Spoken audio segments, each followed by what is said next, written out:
one short video today. Basically, half of it is on YouTube Live, and I cannot seem to be able to find it and download it in time for the upload. So I just thought I could maybe ask you, do you prefer this kind of videos, like shorter matches? Maybe I can spend some more time editing out like dead space in between the matches and stuff. So like a more edited, condensed one game a day sort of thing. And maybe not play the full day, but just play like upload the most interesting of the matches. Or you prefer like I used to do, which is I upload like 3 games in each video more or less. It's up to you. You can let me know in the comments what is your preference, if you have a preference. I'm maybe gonna start trying to do this thing, and if it doesn't work, I will go back to the old stuff. But yeah, today I thought that since we're here and have a look at the deck list that I played during this. I didn't do a deck for the deck. Basically, I am playing white-green scales with Lurrus, so robot scales with Lurrus, and actually I'm playing 2 Thrones of Geth in the version you will see. So this is the deck more or less. I changed the mana base slightly. I think I have one more Razorverge Thicket, but I just realized I had too many green sources. But yeah, I guess I can do this, go like this. So the main idea with the deck that I had is like, I think Path to Exile is pretty well positioned right now, even though there's a lot of there's a lot of people that enjoy having more mana. There's a lot of these creatures that become out of range of the Dismember quite fast. For example, I'm talking about Scourge of the Skyclaves. I'm talking about Tarmogoyf. I'm talking about Death Shadow. You know, all those cards are, Path to Exile is better against than I think this deck actually play this. Then it is, for example, Dismember or Fatal Push, right? Because Fatal Push is actually very good against the Death Shadow deck because it kills most of their creatures, but it doesn't exile them. So then they also play Lurrus, those decks, and sometimes they can just cast Lurrus, bring them back, and it's kind of bad. They also play Aghanim's Awakening, so they can, for X equals 1, they can bring back one of those for 4 mana, which is quite strong, right? So exiling them has quite the upside, let's say. And another upside, and that's why I changed to play for basics, is that you can also path your own dudes. It's especially relevant if you're playing against Ponza deck, for example, that you can get access to double planes to cast Lurrus from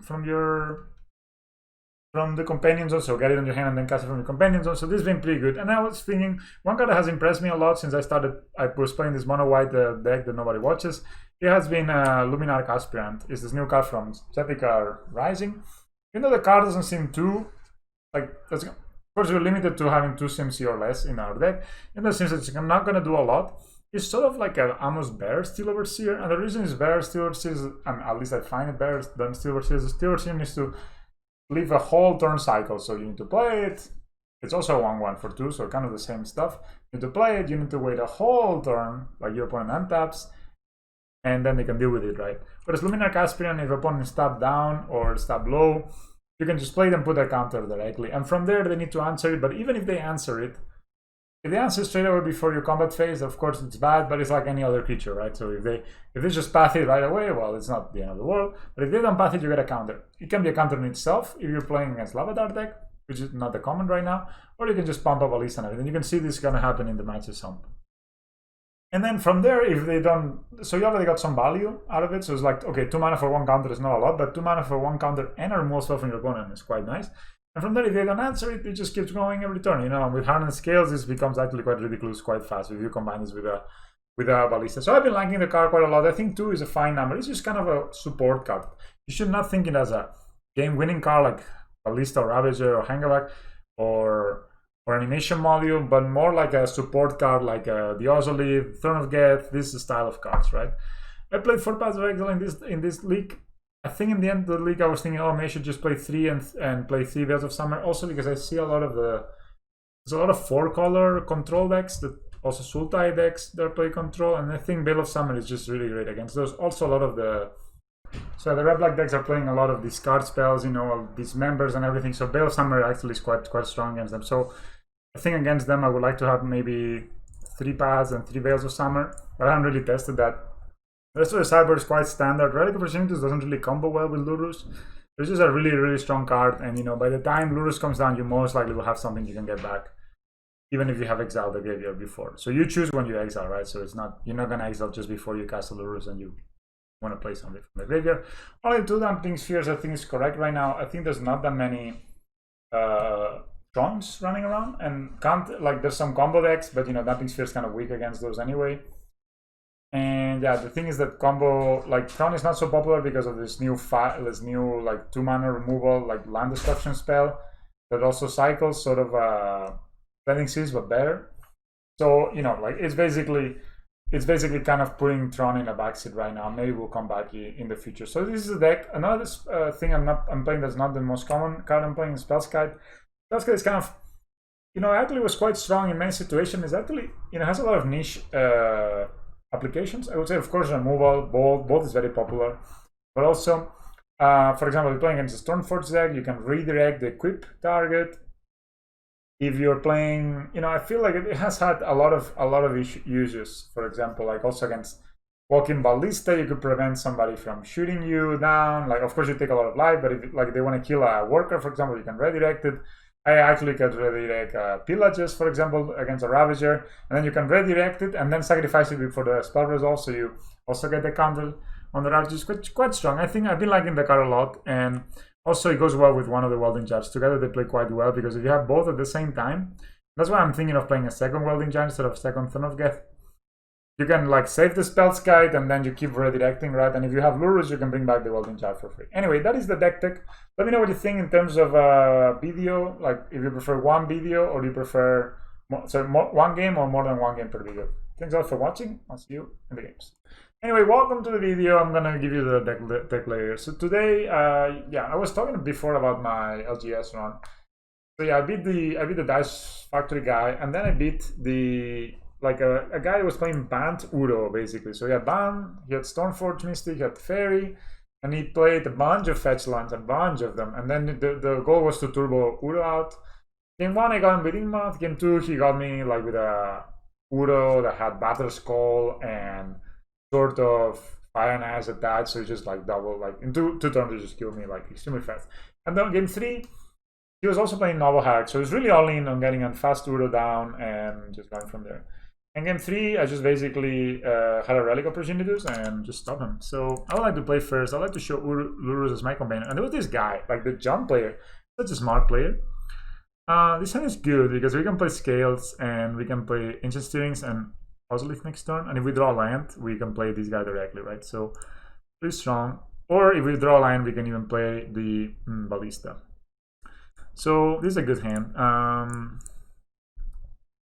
So the guy, the jump player, guys, is like, he's not revealing Lurrus turn 1.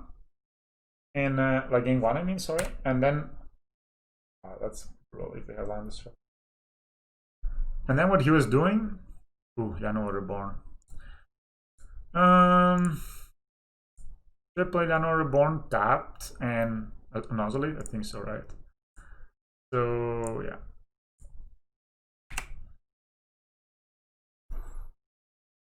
So what he was doing basically, oof, man, if he has Blood Moon, I'm gonna be very sad because I hate losing.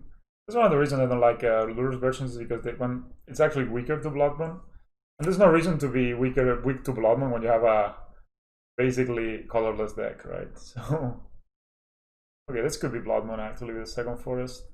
It's not Pillage. Oof. Man, are you sure we don't play Ghost Quarter? Oh, okay. This is it. It's not that. It's it. No. Okay, then. We're gonna play the Ballista. We're gonna graft onto it, and we're gonna put this guy down before they gain infinite life. So yes. So we're gonna shoot. Didn't gain life. That's the turn. So next time we can play Luminarch Aspirant, put counters here. You can see how strong it is.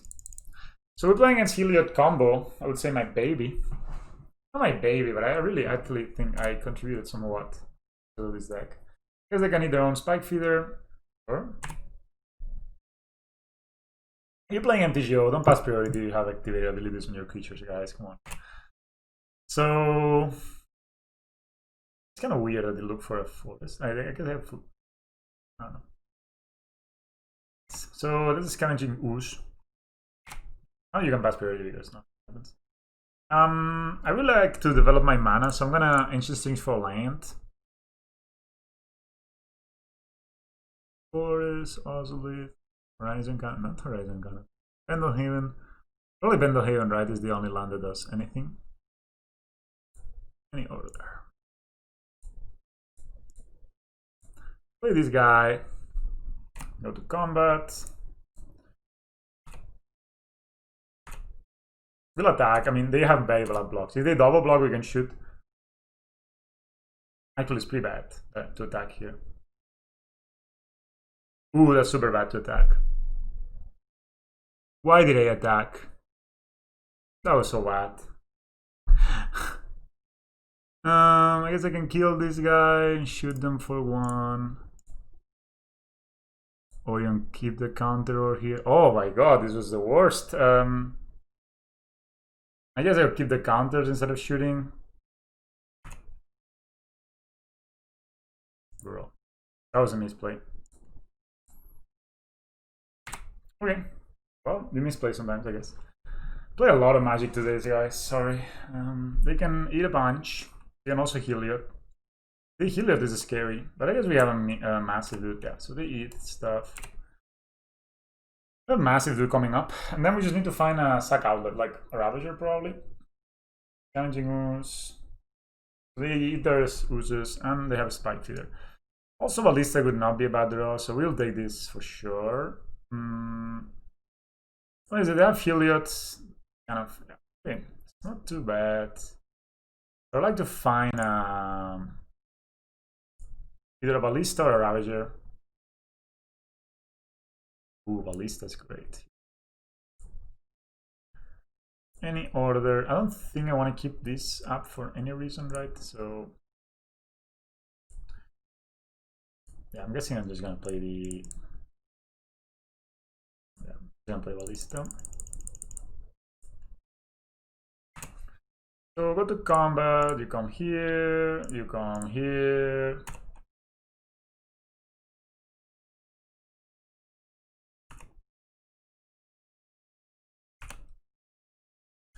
Now, put everything down first. They can gain life. We just let it happen and then they need to gain another.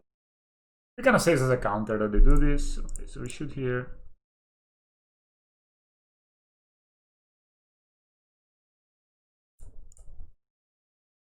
Ah, I had not misplayed last time. Sometimes. Oh, I need to edit the title so that people don't run away. Modern, green, white, Lurrus, Scales with Luminarch Aspirant.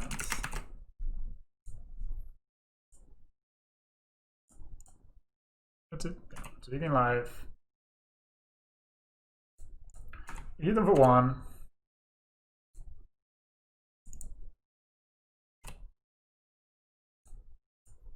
Already this card has been super impressive. So yeah.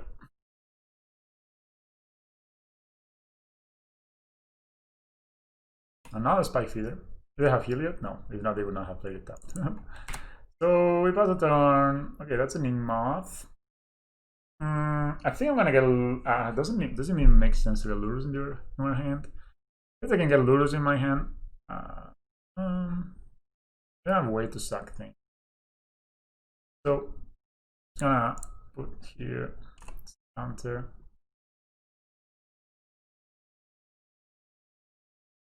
Do I want to play? Do I want to make dudes? Or I want to get Lurrus in my hand.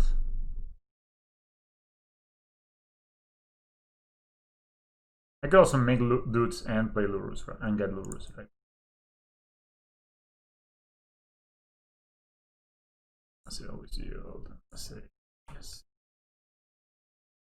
So now I need to shoot it down before, because if not, they. It's so strong. I could play the land. I could pump here. There will be a 7/7. That's not enough to kill. Most likely I'm gonna get. So they gain a life. They loot to do it. They can actually gain another life. They're getting a lot of lives, that's for sure. So we go to combat, we hit them. Man, this card has been impressive. Of course, they don't have removal for it, but I mean, if they have a lot of removal, you just sport it out, right? So I'm gonna get Lurrus in. Sorry. I'm gonna get Lurrus in my hand.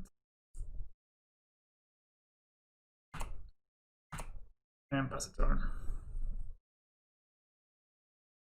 I think we okay. So now what else?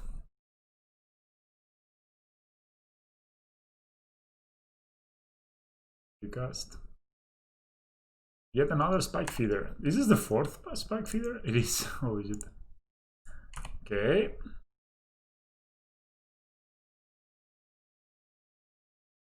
Let's see, withdraw. Worker. Not really. We don't have a way to sack things, which is unfortunate.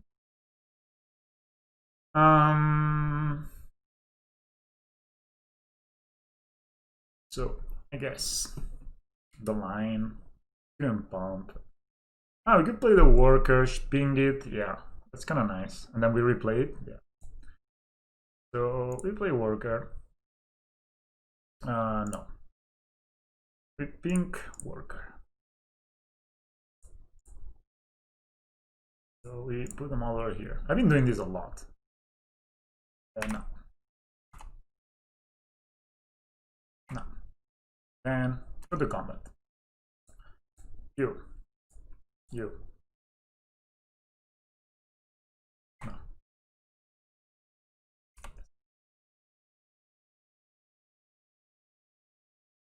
So now, we think here.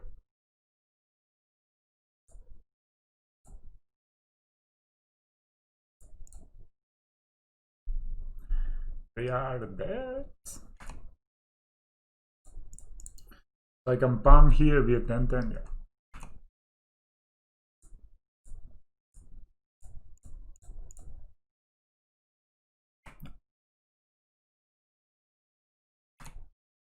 This card, Jesus.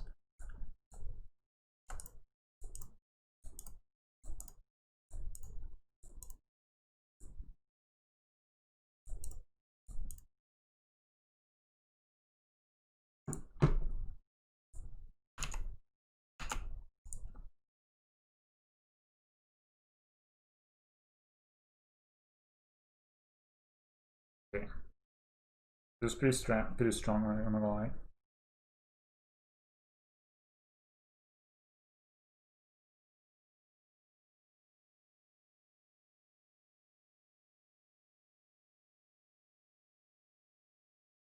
Just by posting it on Discord, so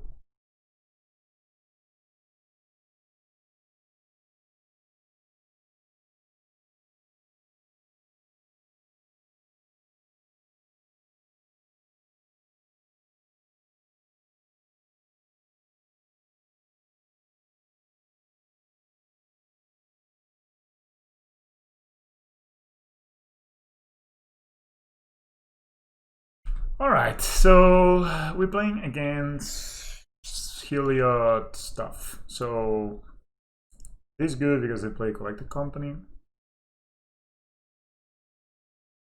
I actually could have gotten even more counters, right? Because I could have played the Lurrus. Yeah, well, this game was super over. I could have played the Lurrus, bring back the Worker, shoot it again, and then make a billion counters, yeah. So I like the cage, and I like the path to Exiles. I think the models are kind of bad. I think this is awful. I think the Spellskite is good because it can redirect like Heliod lifelinks, for example. And it can also redirect Ballista pings, all that. Oh, dude, this is my deck. This is not my sideboard. Shit. I was like, what happened here? I was like, okay, this is bad, and what was that? Animation model was bad. And one more card to cut. Ozolith, Mimic, Throne. I think Throne is a bit slow. I've been finding myself cutting a ton of Thrones lately.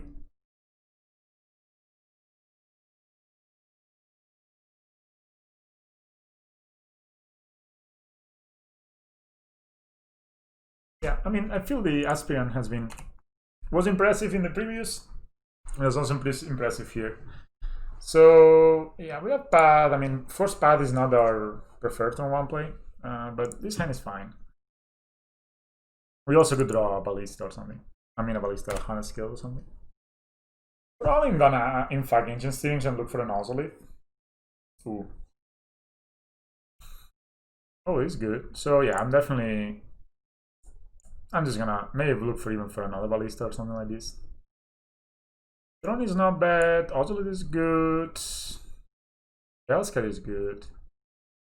Throne is pretty nice. Now we have already a turn 2 play. And just think maybe the Ozolith, if we're able to find a second land, is the best of these cards. Yeah. Yeah, so I think, I mean, we could of course path this, but it feels bad, right? So, I mean, they could collect the company as now, which could be brutal, but the way it is. Or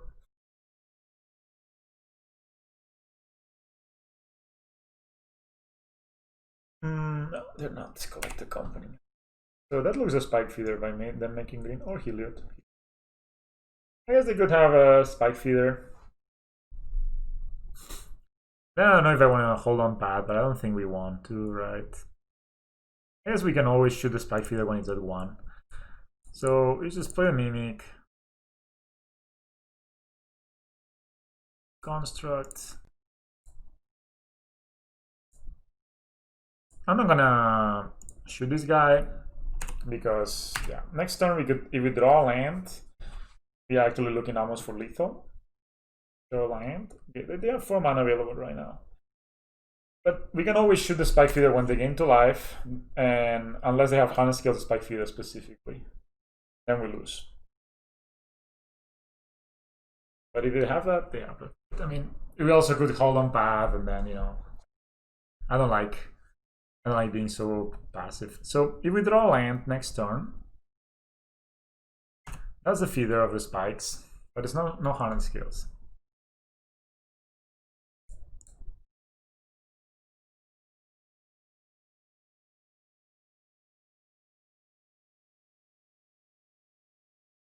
So before they even gain the life, yeah. I guess we could wait until, yeah, there was a misplay. I should have waited until they had the target on the Heliod for the spike feeder to actually shoot it down, and then actually they would have gotten 1 counter less on the Arbor Elf. Well, small issues, I guess. So, I mean, not the end of the world. It's a 3/3 elf. If they attack with it, maybe. I think I'm gonna even be tempted to just block this guy.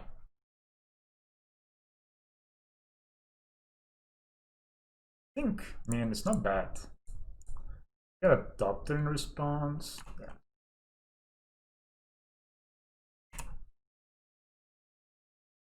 We also can play Ozolith and hold on the path. So we can find a land, unfortunately. I don't know if this play was like, but definitely could have made the they may have another spike feeder, but we still have a path, right? So that's why I didn't play a Ravager right here. Maybe they're pretty sure we have a path. That's a Scavenging Ooze.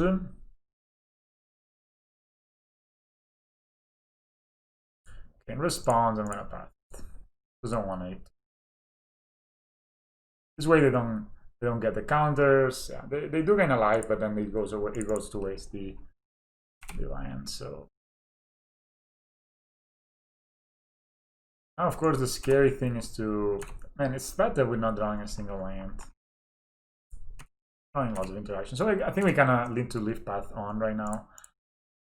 Play the worker and pass. And just hope to draw again. I have Inkmoth Nexus right in the deck, yeah. I was like, okay. They play the stabs, that means they don't have a ton of guys. Okay, they actually don't have any guys. Land. Cool. Ravager. I could also path my own the lands. I just like to hold it up. Collect the company. What did you collect?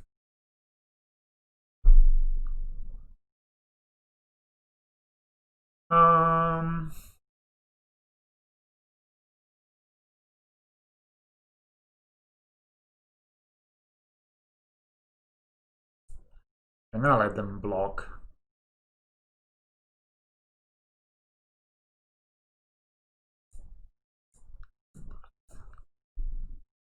I actually made this a mistake if they have a spike feeder, because then they can gain infinite life, but we have Inkmoth Nexus, right? So it's not the end of the world.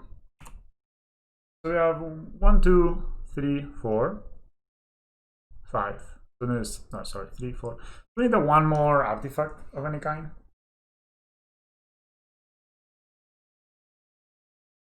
Mentor, that's scary. That means Ballista is lethal.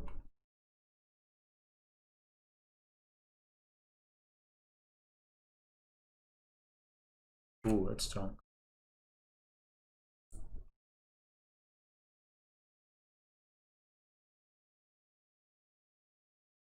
Obviously, we're gonna sack it. Scales could be a great draw. I think Scales is probably almost lethal. So they're missing one devotion to make this a creature.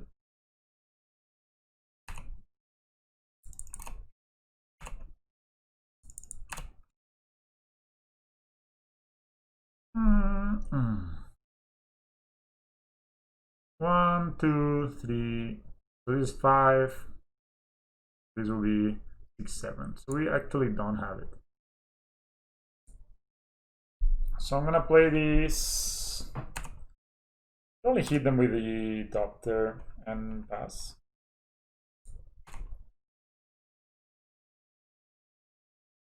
It would be nice to path the Heliod. But you can see how strong path is. I mean, even though we rammed them a bunch, I mean, this is just becoming. There's so many creature decks that they are like have this key creature that if you path it, they're in good shape.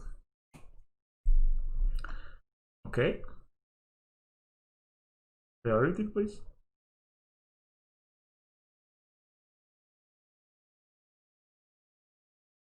We path this guy. Oh, one guy in hand. So.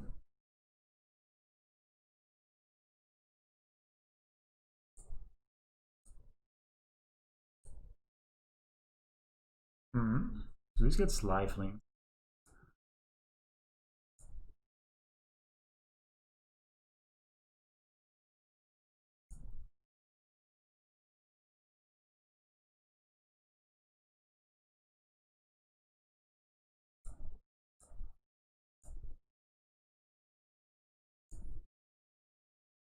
So my streaming is dying, I can see.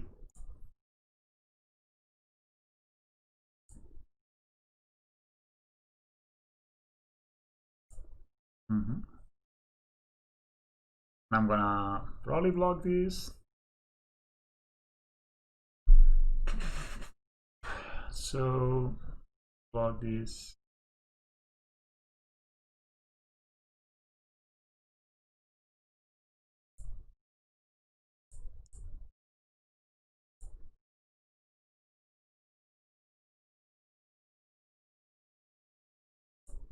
Yeah, path, but here's the thing. It's kind of the same.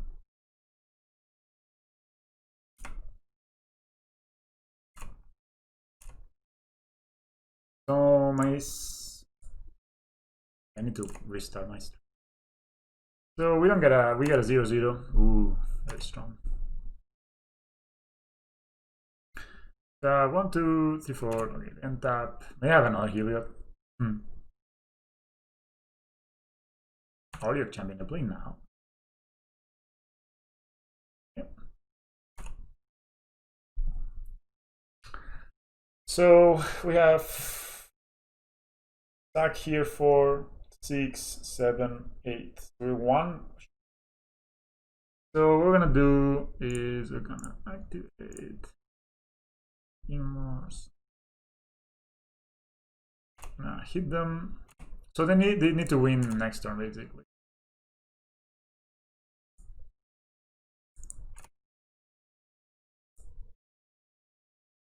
They need to win next turn because if not, there's like double Inkmoth. There's 1, 2, 3, 4, 1, 3, 7, 3, 9. Oh, Heliod. So this will trigger the gain life, yeah. and gain a bunch of life.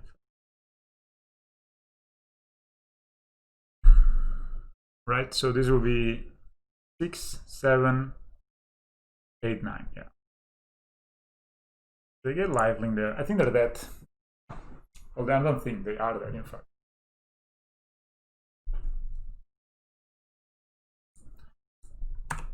Even though this is very strong.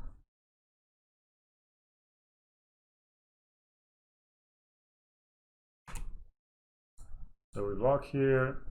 Okay. We wait them for them to use some mana. Sure.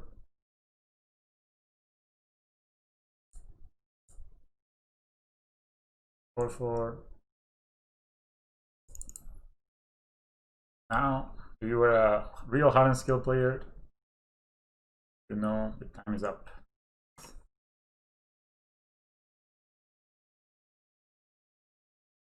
It doesn't really matter, right? So we can activate Inkmoth. So 1 Inkmoth, 2 Inkmoths, 7 counters plus 9. Yeah, so better to show them that they were there on board, right?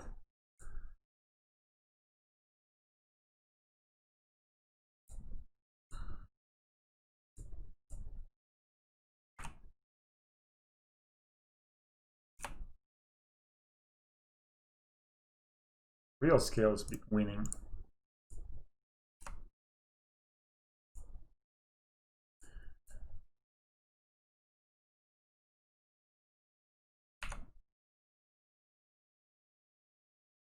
Now the only way we lose is by forgetting to attack. But we know.